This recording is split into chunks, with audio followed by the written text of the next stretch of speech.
the stage. She is the Love in Action coach, Joké Hoetmer. Joké is a seasoned and intuitive business visionary.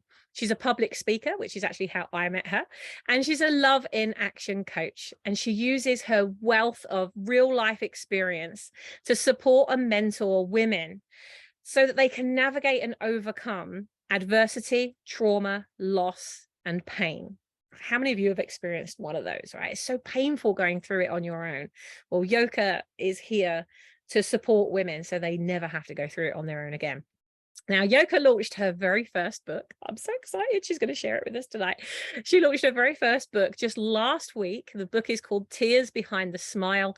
And she's here to share her journey of healing and wholeness and how she was able to really come back from the brink of, I mean, there are so many people that have been through less that have left this planet because it was just too hard. What she has been through just again and again. When you read the book, I was so honored to be able to give it a final proofread before it went off to print, and I got to really get behind this amazing champion of women who she's just going to make the most extraordinary difference. So tonight I'm excited that she's going to be making that difference to you. Let's get her up onto the stage to talk about how she has turned her tears behind the smile into tears of peace, love, and freedom. Let's get our amazing Joké up onto the stage. Joké, Joké, Joké. Hi, Sammy. I've got a problem with the backdrop. I don't know what I've done here. You do. You're kind of going alien-like. You're having your own little disco going on there. What? I look like a... I think this has to be the funniest intro ever. Sorry, I think it's something to do with how your screen is, how you're sharing it. If anybody knows how to help Joké to change that, if you could help her. Before I put the video off and then quickly came back on again. So okay. I don't know what happened here. Maybe it's one of those things. Switch it off and switch it back on again.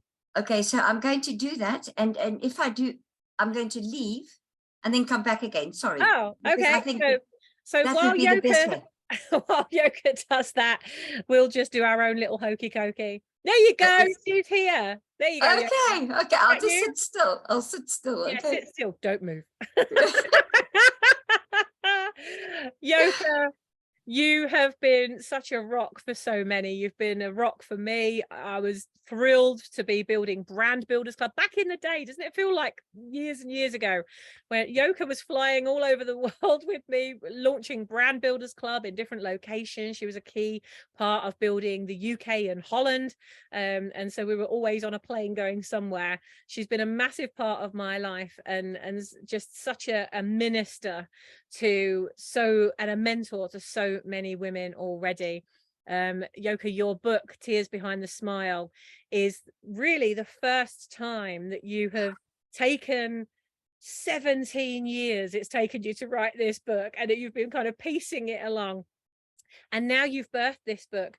You now have something that can sit in the hands of millions, and you can still be that heart connection to people. How does it feel to have gone for 17 years wanting to put this book together and pulling it together to finally see it launched? What does it feel like?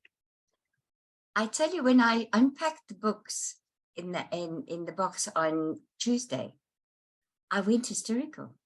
Yeah. I just started crying and crying, but it was an internal crying, and I was heaving.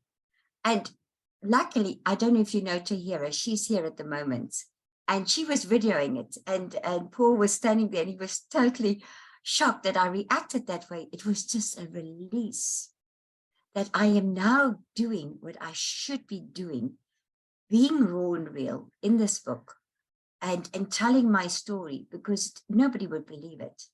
And the truth is that nobody knows these stories.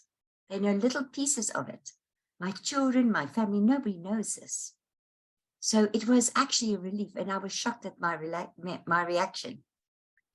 Yeah, well, I mean, your children actually didn't know about most of the things you've written in this book. Nobody knows. So nobody I have a lot of members that that have fear about people finding out about what they've been through, and yet you shared like a seriously traumatic journey from rape, adultery, having to run from the house because you thought you were going to be killed. I mean, you've had a gun to your head. You've been through so many different things. And how did your children react when you actually launched that? Did you let them see the book first, or were you like, no. you're just going to find it all? I got their permission. I got each one of them, because I've got 6 adopted. So now I've got 2 of my own. And the 6 adopted were also part of this journey. One of their fathers was part of this journey. And one of the children in the book is in this journey, you know, and 2 of the grandchildren are in the book. So I had to get their permission, but they trust me. But they also know that I have to do this. They know, not for me, because the healing has been done long ago, but the actual writing the book, I mean, it's been longer than 17 years, actually. But 17 years I've been trying to actually write. Then I don't even know where it is on my computer, because I'm not a writer, but I'm a storyteller. But then to go back into those stories was very hard, very, very hard, because I had to go back into it. And the trauma of going back into it, which I've forgotten, was quite real. It was tough. And that's why I had that release when the book arrived. And I'm still in shock, actually. I haven't had a chance to actually breathe, because then Tahira arrived and she's had a marathon running. She's sleeping right now. She's had a marathon and doing all her calls for the, you know, for the Golden Door project. And I was sort of, she wasn't going to stay here, but it ended up, that's what happened. And yeah, so I haven't actually realized what's happening yet. I haven't really looked at my own book yet, because it just all happened so fast. But anyway, I'm grateful. Yeah.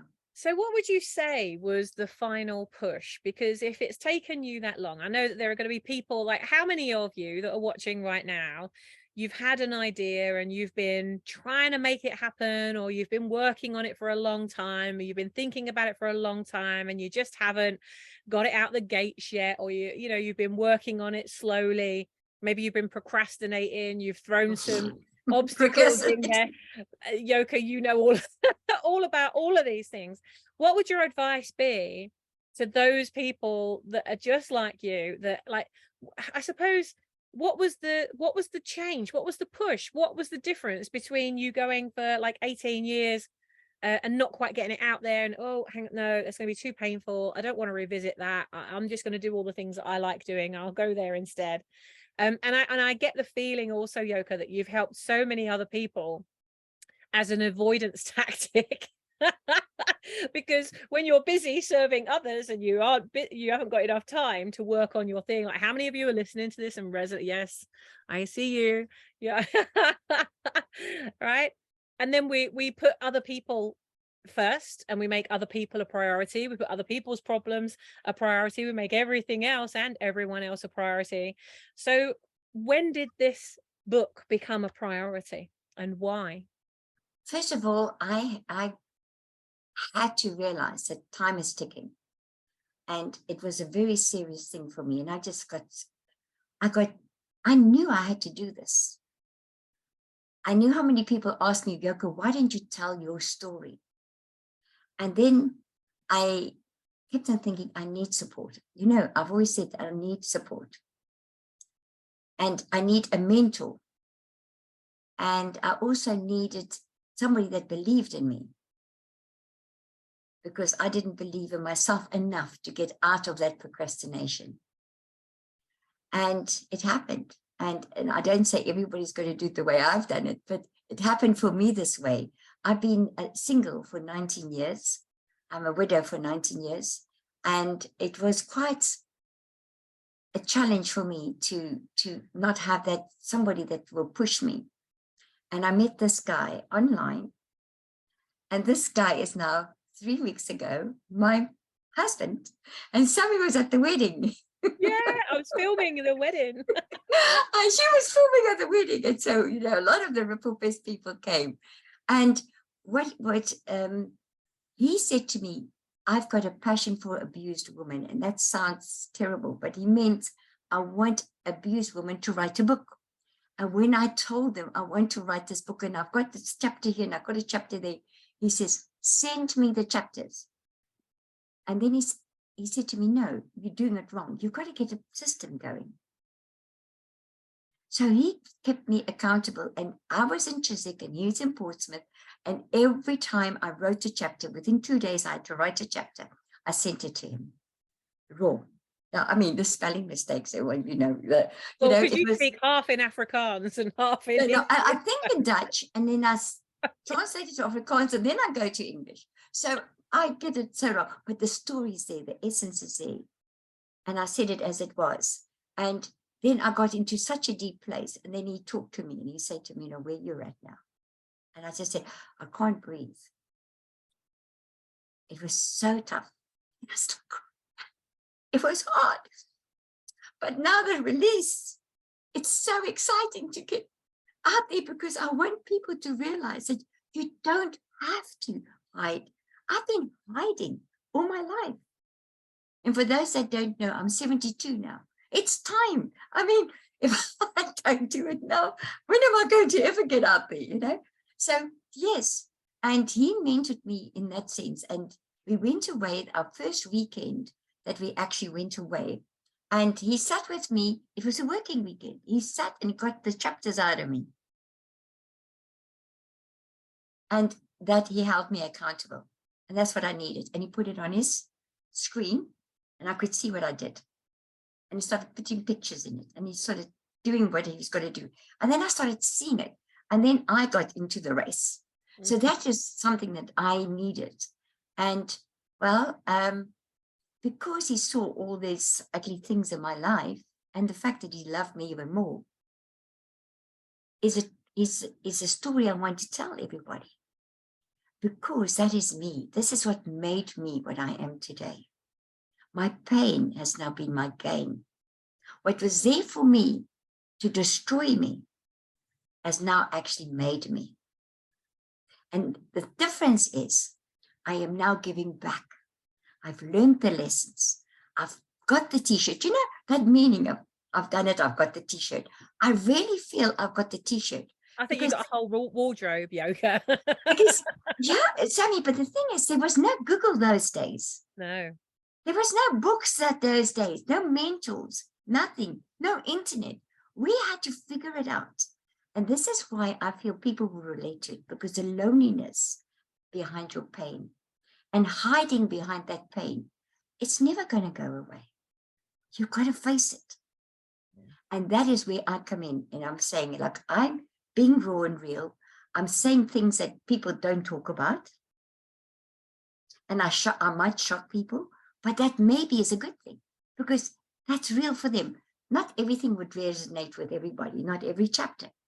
But there's certain chapters that would resonate with you, and it'll give you hope, because it's also got, like, the lifelines. Those lifelines are downloads that I got. And Paul said, what is this? He said, I said, no, don't stop me. And I was writing, I was scribbling these lifelines down as I was just in that flow, like you say, so he gave me that flow. But I don't say you've got to get a man. Please don't do that to me. Come into your own purpose. In my case, that was the case. The fact is, get somebody that sees you. And I hope to be that person as well to all those out there that have got pain. I want them to trust themselves, to allow themselves to share what they feel and what they went through. Because, it's okay. That did not define me.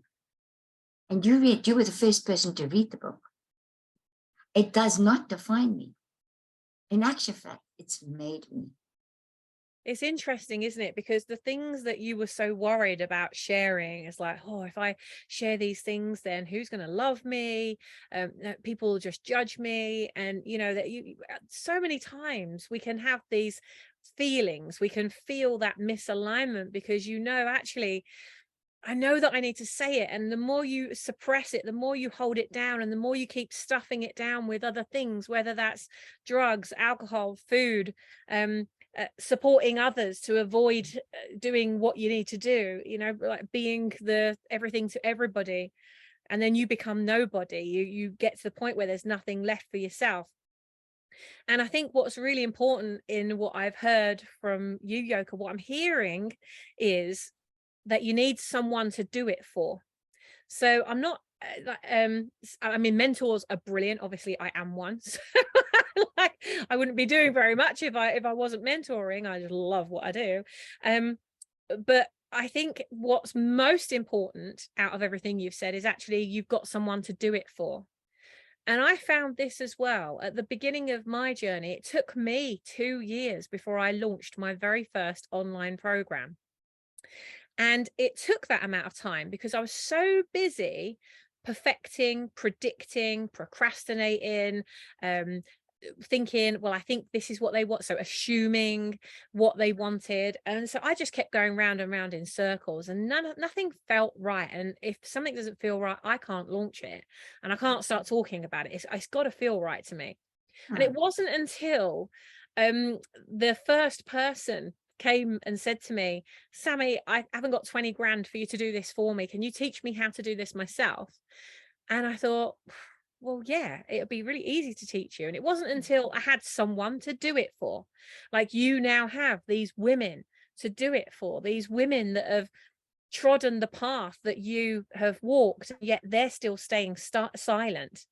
And as we know, trapped emotion can cause not only disease, but disease, and can play havoc on the body. And people are walking around crippled, they can't move, you know, their bodies are tight, they're not even in their body most of the time, they can't wait to be out of it.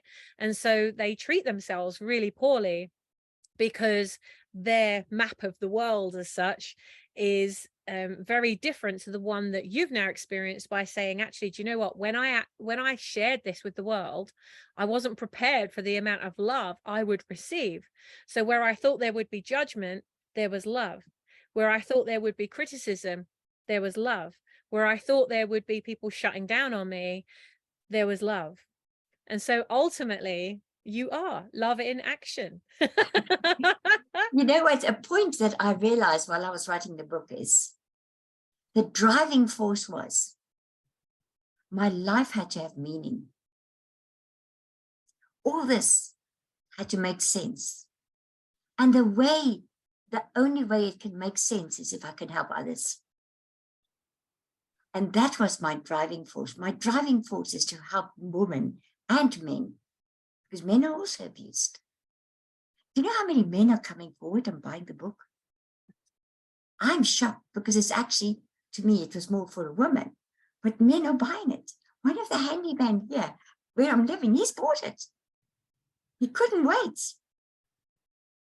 So it's interesting. And so that's giving me such a willingness to serve.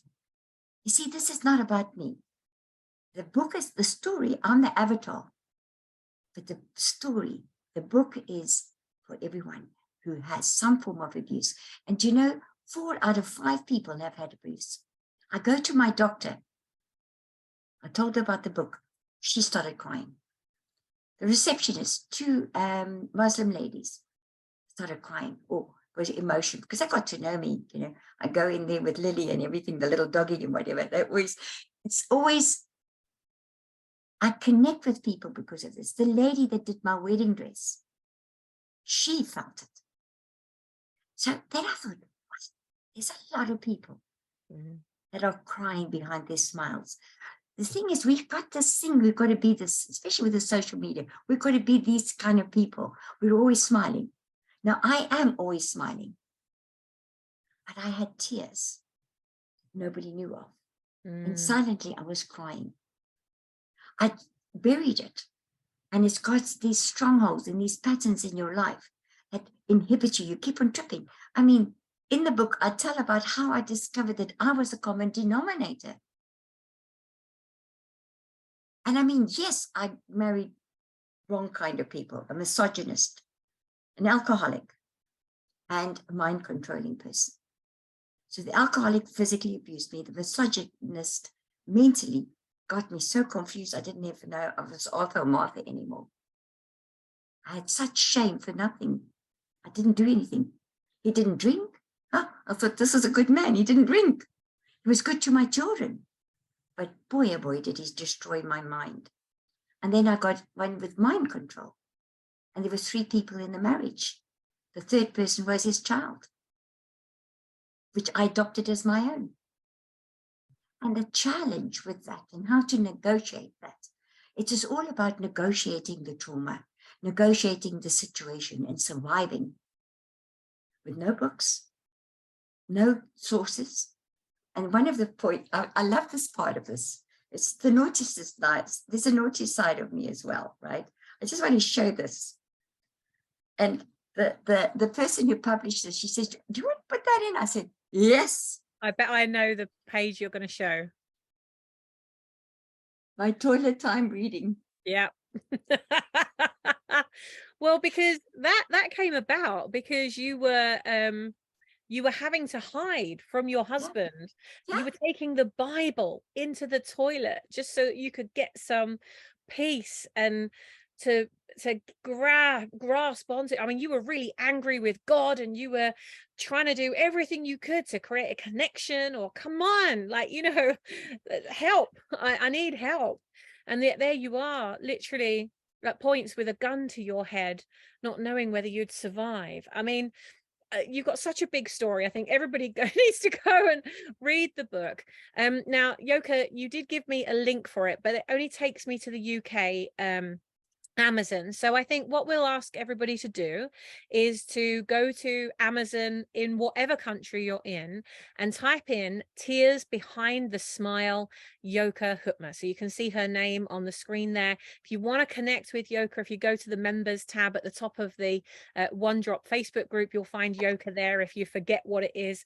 I will put the link in with the description as well, but if you can't find it, just type in Tears Behind the Smile, Joké. That should be enough for you to be able to find it in whatever country you're in.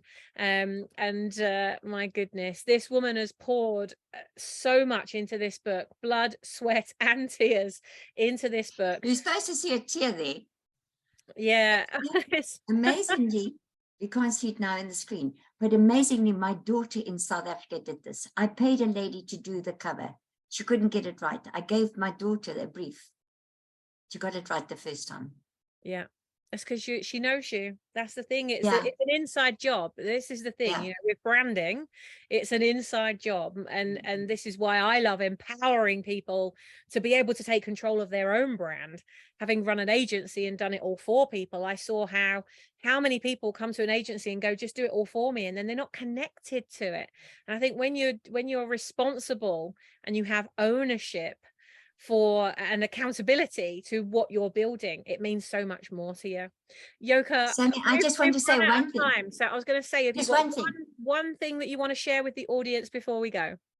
The RippleFEST are making a ripple for women and men come out of hiding of their pain whenever they're ready to create a movement. That is what I want to do. And the thing behind it is, don't judge me by my journey. Judge me by my destination. That just came to me. Don't judge me by the journey. Judge me by the destination. I see the movement is already starting to be made. Joké, have you got a golden nugget, something you'd leave all of our ripple makers with tonight as we move on to our next incredible speaker? One thing you'd like to share? To find your truth, you've got to start being truthful with yourself. And that is the hardest thing. And to forgive yourself, to be free. Now, we don't understand that. We don't get taught that. So I'm just saying, forgive yourself, find your truth, and embrace every season you're in, because that season, you're going to have a lesson. And that lesson, learn that lesson, because you're going to go back to that lesson if you don't learn it. So don't keep on repeating the lesson. Learn that lesson so you can move on. That's what I encourage people to do. Brilliant. I love it. Guys and girls, give it up for the amazing Joké Hoetmer. Make sure you go and buy her book, buy it for somebody else, buy one, give one, pay it forward. Nice little Christmas present there to go in somebody's Christmas stocking. Of course, the beautiful thing about the book is that it doesn't outwardly say, hey, this is for people that are, you know, being abused or in shit relationships. But if you know someone that is in one, as they read the story, it's actually a work in process that you could read it continually, because you'll read the lifelines and it'll give you hope. It's a book of hope. It is a book of hope, that is for sure. Well, brilliant, guys and girls, give it up for Joké.